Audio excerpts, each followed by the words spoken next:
마태복음 2장 1절에서 11절까지 말씀을 봉독해 드립니다.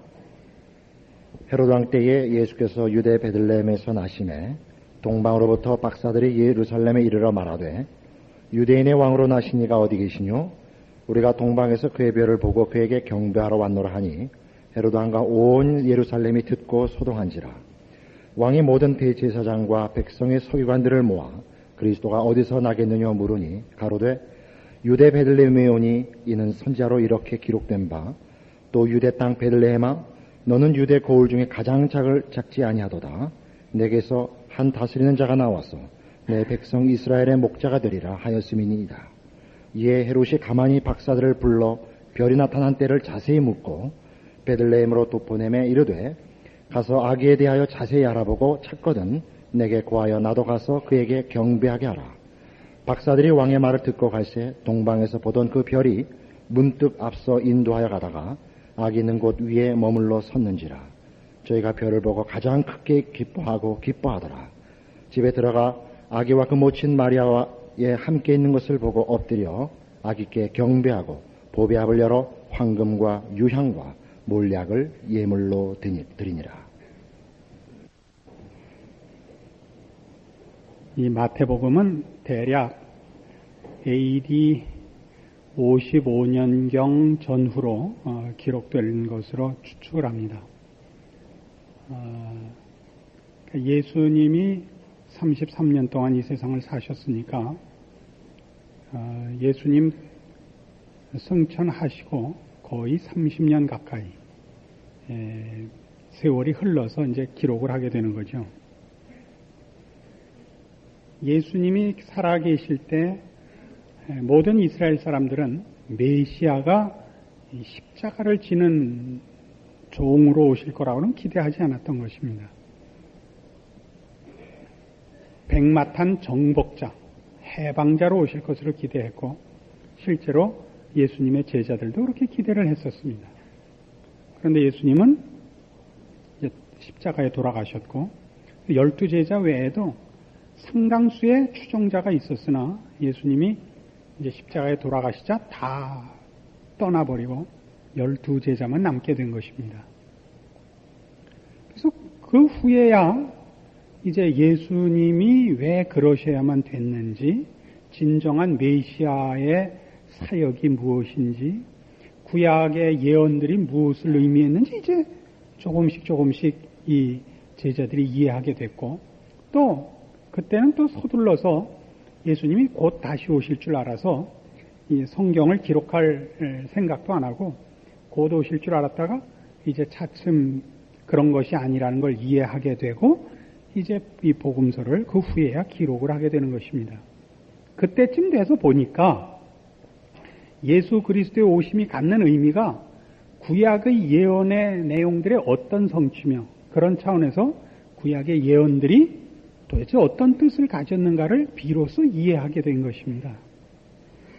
그래서 이 마태복음의 기록만 해도 재미있는 것이 예수 그리스도의 생애를 기록하는 것은 4장 17절부터입니다. 4장 17절에 이르러야 이제 예수님의 그 생애가 본격적으로 기록이 되는데 그 앞에는 말하자면 우리 처음에도 말씀드린 것과 같이 예수는 누구이신가 하는데 초점을 갖고 설명하는데 이 지면을 할애하고 있는 것입니다.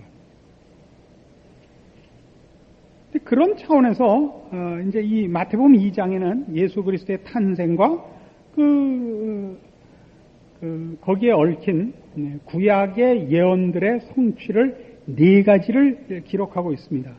이런 것들은 다 그냥 단순히 무슨 일기예보 같이 혹은 무슨 모자이크의 한 조각을 맞추는 것 같은 것이 아니고 예수 그리스도가 누구신가를 이 저자가 가장 크게 우리에게 설명하기 위하여 제일 적당한 구약의 내용들을 연결시키고 있는 장면인 것입니다. 그 첫 번째가 오늘 그러니까 메시아가 나시면 어디서 나느냐 할 때 6절에 있는 바와 같이 유대 땅 베들레헴아 너는 유대 고을 중에 가장 작지 아니하도다. 내게서 한 다스리는 자가 나와서 내 백성 이스라엘의 목자가 되리라 하는 예언의 성취를 언급하는 장면입니다. 미가서 선지자의 예언인데, 이런 예언은 메시아를 확인하는 데 있어서 그의 무슨 가문, 우리 1장에 나왔던 족보죠, 또는 출생지, 이런 예언이 어떻게 정확히 맞았고 그것이 메시아를 우리에게 확인시키는 데 있어서 필요했던 예언이다, 이런 정도가 아닙니다.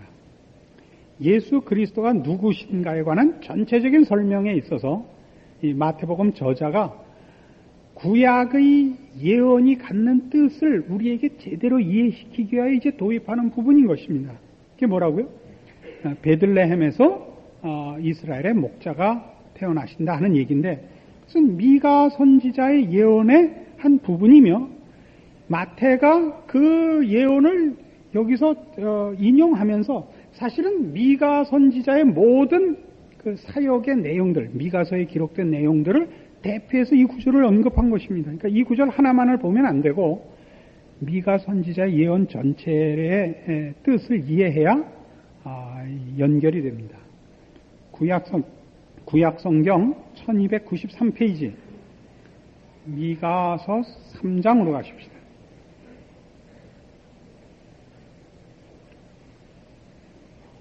1293페이지 미가서 3장 9절 말씀 봅시다.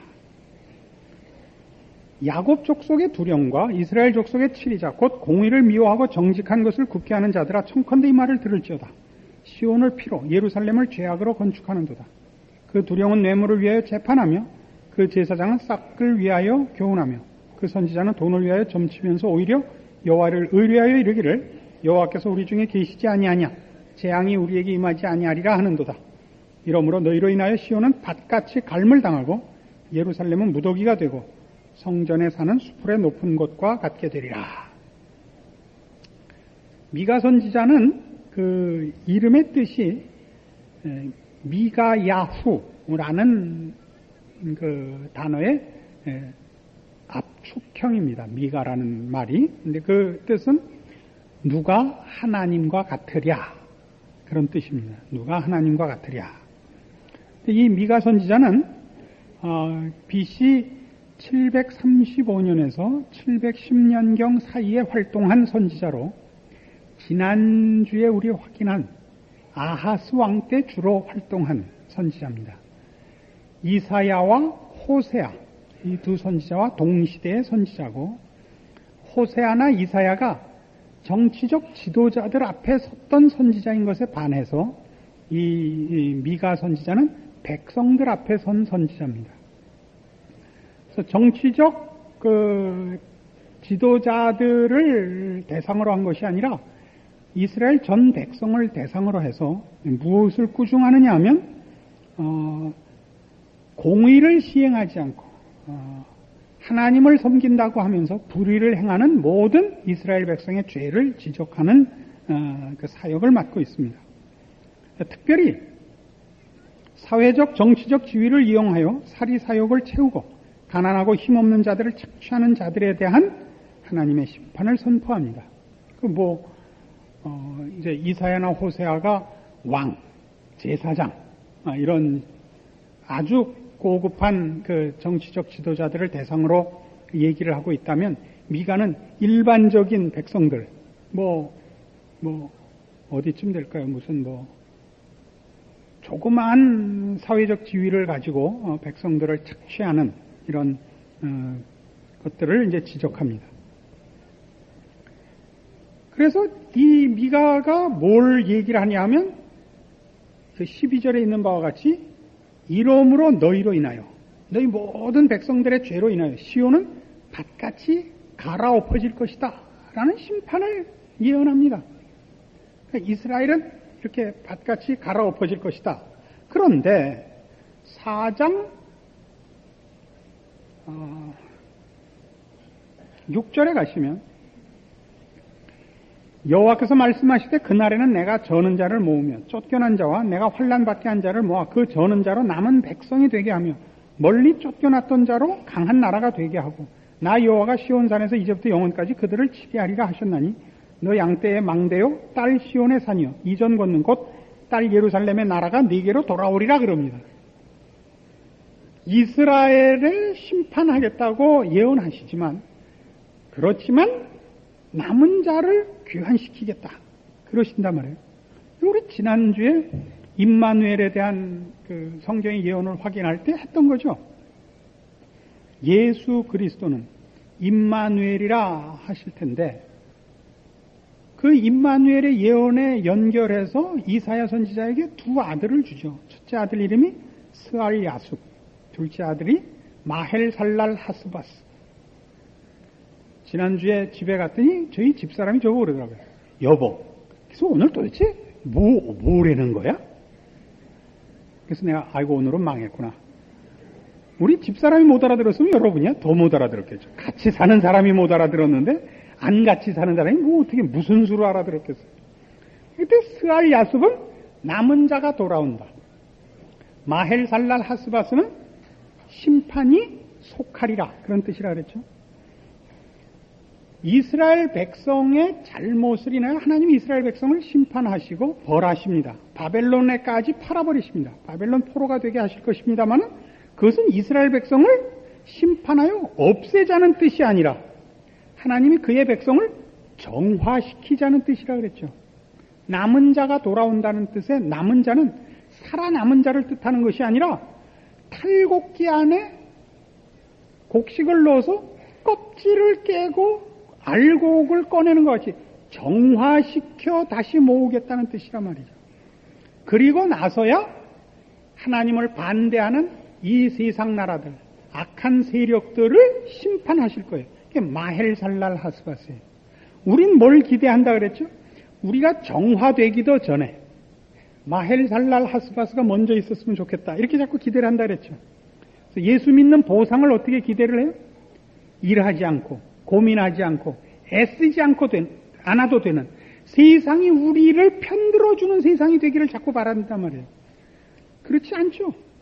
하나님이 우리 편을 들으셨고 우리를 그의 백성 삼으셨음에도 불구하고 신자된 인생은 하나도 편치 않습니다. 왜요? 우리를 지금 탈곡기 안에 넣었기 때문인 것입니다. 그래서 우리가 정화되고 하나님의 사람으로 완성되는 기간이 남아있는 것입니다. 그래서 임마누엘은 하나님의 기름 부음 받은 종 메시아가 이 땅에 와서 우리 편을 들어서 우리 대적을 물리치고 우리를 편케 하는 것으로 그 사역이 전부가 아니라 우리를 먼저 죄에서 꺼내는 일, 거룩하게 만드는 일이 우선이란 말이죠. 그래서 예수님께서 오셔서 십자가를 지셔야 했단 말이죠. 그리고 우리의 인생에서도 예수를 믿었음에도 불구하고 편안함이라든가 형통함이 금방 보상으로 오지 않고 고단한 인생이 우리를 기다리는 것은 하나님의 사람으로의 완성의 기간이 필요하기 때문이고 그것이 다 이루어져야 비로소 하나님께서 이 세상의 역사를 종식시키고 악한 이 세상의 세력들을 심판하시고 그의 백성들을 모아 영원한 나라에 입성시키실 것입니다. 지금 이게 그 얘기예요. 미가도 전부 그 얘기를 해요. 이스라엘 백성의 죄를 지적해요. 너희가 포로가 되리라 그래요. 그러나 남은 자를 불러오리라 해요. 4장 9절. 이제 내가 어찌하여 부르짖느냐? 너희 중에 왕이 없어졌고 네 모사가 죽었으므로 내가 해산하는 여인처럼 고통함이냐?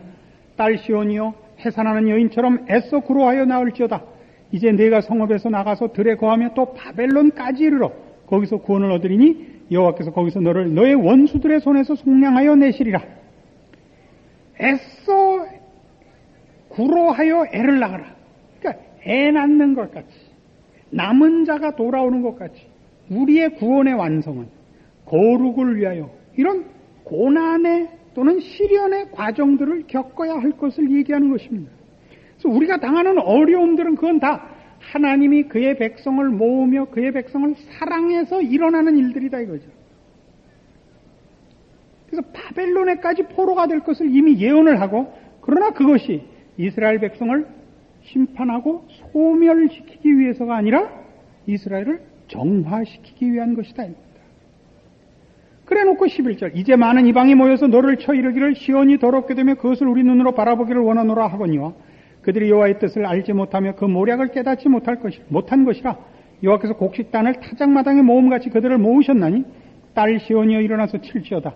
내가 네 뿔을 철 같게 하며 네 굽을 놋 같게 하리니 네가 여러 백성을 쳐서 깨뜨릴 것이라. 내가 그들의 탈취물을 구별하여 여호와께 드리며 그들의 재물을 온 땅의 대주제께 돌리리라. 그러니까 탈곡기가 이스라엘 백성을 모아서 탈곡기가 이제 그 껍질을 깨는 일을 맡았더니 탈곡기가 생각하기를 내가 하나님을 이겼다 그렇게 생각한단 말이에요. 이방 나라들이 이스라엘 백성을 침략하고 저들을 포로로 잡아가고서는 그 나라를 이기고 그 나라가 믿는 신보다 자기네가 믿는 신이 더 세다고 생각한다 이거죠. 사실은 이 이방 나라들을 통하여 이스라엘을 정화시키려고 이스라엘 백성을 거기 포로로 보낸 것에 불과한데, 그래서 마지막에는 어떻게 한다고요? 이제 드디어 하나님이 일어나셔서 그의 백성들을 다 정화시킨 후에 대적하는 나라들을 다 깨뜨릴 것이라. 너희가 그들을 칠 것이라. 그러면서 5장 2절 베들레헴 에브라다야 너는 유다 족속 중에 작을지라도 이스라엘을 다스리는 자가 네게서 내게로 나올 것이라. 그의 근본은 상고의 태초이니라. 그래서 이제 바로 메시아의 출현을 이런 시각에서, 이런 그 예언의 문맥 속에서 하고 있다 이거죠. 그래서 우리는 뭘 보냐면 바로 그런 식으로 지금 이때는 소망이 있는 때가 아니라 절망만 있는 때라고요. 미가서를 쓸 때는 아하스 왕이 하나님을 배반하고 불순종하고 자기 멋대로 살고 애굽을 의지해서 정치적 외교적 방법으로 나라를 구출하려 하고 이게 뭐 엉망진창이에요. 하나님이 이스라엘을 이제 치고 결국 이스라엘이 망하고 바벨론 포로까지 될 거예요. 그 예언이 다 나와 있어요. 그러나 그것이 하나님이 이스라엘을 버리는 것이 아니고 그의 백성을 외면하는 것이 아니라니까요. 그런 일이 일어나는 것은 그 백성을 하나님이 참다운 자기 백성으로 만들기 위하여 정화시키는 수순이라고요. 순종했으면 포로가 될 필요는 없죠. 불순종을 해도 그것으로 포기하거나 버리시지 않고 그 불순종한 것으로 벌을 내리시되 그것이 정화되어 나오는 과정이 되게 하사 하나님은 결국 이 백성들로 자기 백성을 만들어 그 영원한 나라를 세우실 거다 이거예요. 그러니까 너 바벨론이요, 너 아수르요, 지금 너희가 이 하나님 앞에 벌 받는 이스라엘 백성을 이기는 것을 인하여 자랑하지 말라. 하나님이 그의 백성들을 완성시키기 위하여 그의 종을 보내실 것이요, 그가 계획하고 약속하고 이루시고자 목적한 모든 것을 이루시고야 말리라. 이 절망과 이 비탄의 시점에서 벌써 메시아를 제시함으로써 팔려갈 수밖에 없고 망할 수밖에 없고 끌려갈 수밖에 없지만 길게 내다보면 이 과정을 통하여 하나님의 부르심과 복주심과 영원한 나라에 들어올 그 일의 첫 발자국임을 이스라엘 백성이 가르치고 있습니다.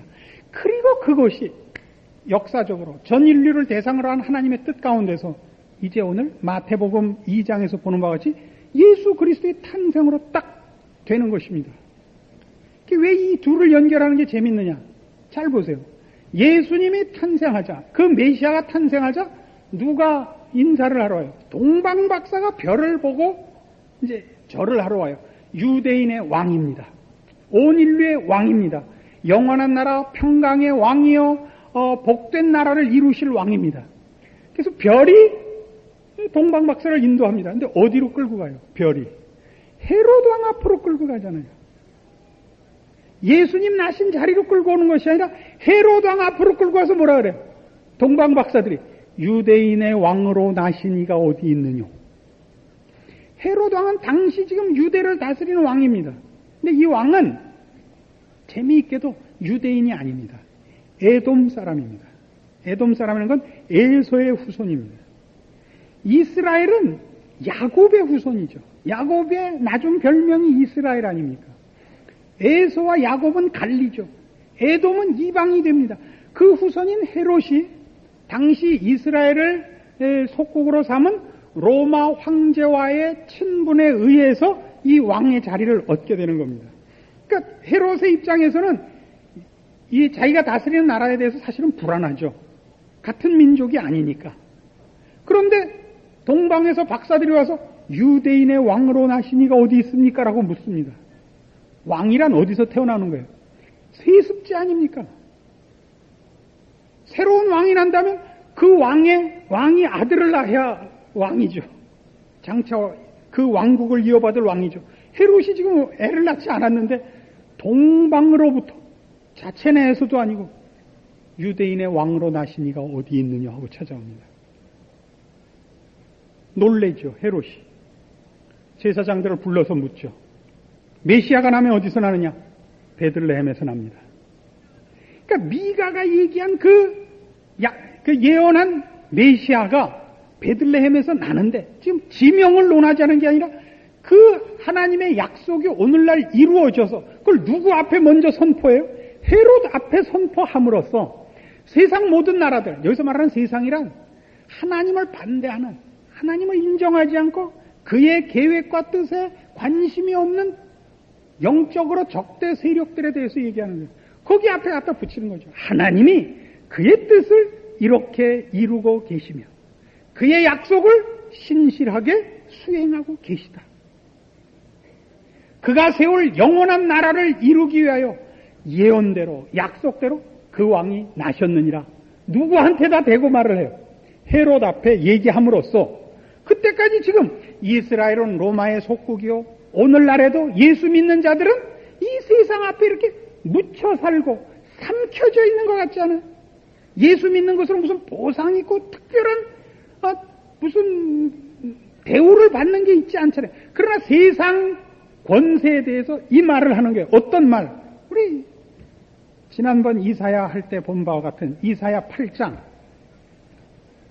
나는 무지하게 재밌는데 여러분 표정이 왜 그래요?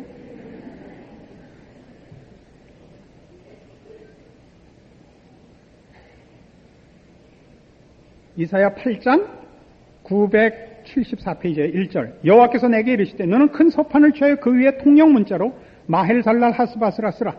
내가 진실한 증인 제사장 우리야와 여베레기야의 아들 스가랴를 불러 증거하게 하리라 하시더니 내가 내 아내와 동침함에 그가 잉태의 아들을 낳은지라.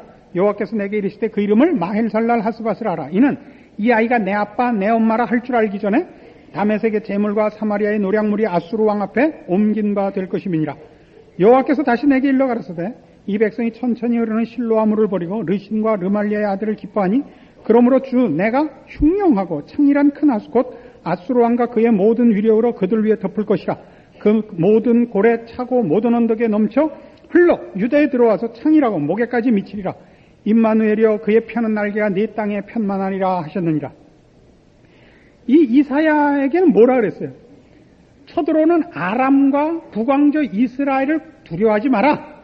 내가 저들을 쳐 엎고 너희가 패하지 않게 하겠다. 그래서 그 두 나라가 누구에게 망해요? 아수르에게 망하죠. 아수르가 두 나라만 패망시키는 것이 아니라 유다에까지 쳐들어옵니다. 그러나 유다를 이 물이 목까지 차지만 위기에 처하지만 임마누엘 하나님이 유다와 함께 하시기 때문에 이 아수르가 이기지 못할 겁니다. 그래서 그 9절 이하에 조롱의 말이 나오죠. 너희 민족들아 헌화하라 필경 패망하리라. 너희 먼 나라 백성들아 들을지니라. 너희 허리를 동이라 필경 패망하리라. 너희 허리에 띠를 띠라 필경 패망하리라. 너희는 함께 도모하라 필경 이루지 못하리라. 말을 내어라 시행되지 못하리라. 이는 하나님이 우리와 함께 하심이니라. 무슨 말인지 알겠죠? 북왕조 이스라엘과 아람 왕이 지금 쳐들어오고 있는데 그 두 나라가 망할 것입니다. 아수르에. 그 아수르가 이번에는 그 하나님의 손길에 쓰임바 되어 그 두 나라를 멸망케 하신 그 권세를 준 걸 이용해서 하나님을 대적하여 유다를 치러 올 것입니다. 저들도 망할 것입니다. 왜요? 저들이 하나님의 목적이 아니고 이스라엘이 하나님의 목적이니까. 이 백성들을 위하여 옆 나라들을 쓰고 계시는 것이 그들이 목적이 아니니까. 그러니까 너희들 까불지 마라 이거죠. 조롱하죠. 그게 조금 전에 본 미가서에는 뭐라고 나와 있느냐면 미가서 4장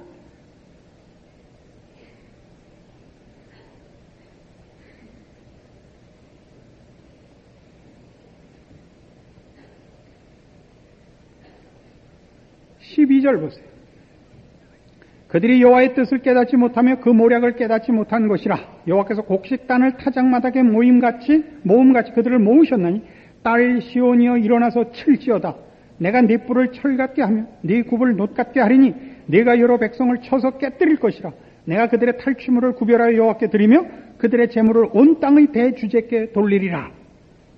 이런 예언들이 지금 말하자면 그런 빵빠레가 지금 울려서 예수 그리스도가 탄생하자 동방박사가 별의 인도함을 받아 와서 지금 그 시대, 말하자면 유대인들 사는 시대, 그 시대와 그 장소에서 가장 큰 권력자인 헤롯 앞에 와서 유대인의 왕으로 나시니가 어디 있느냐라고 지금 말을 하게 하는 거란 말이에요.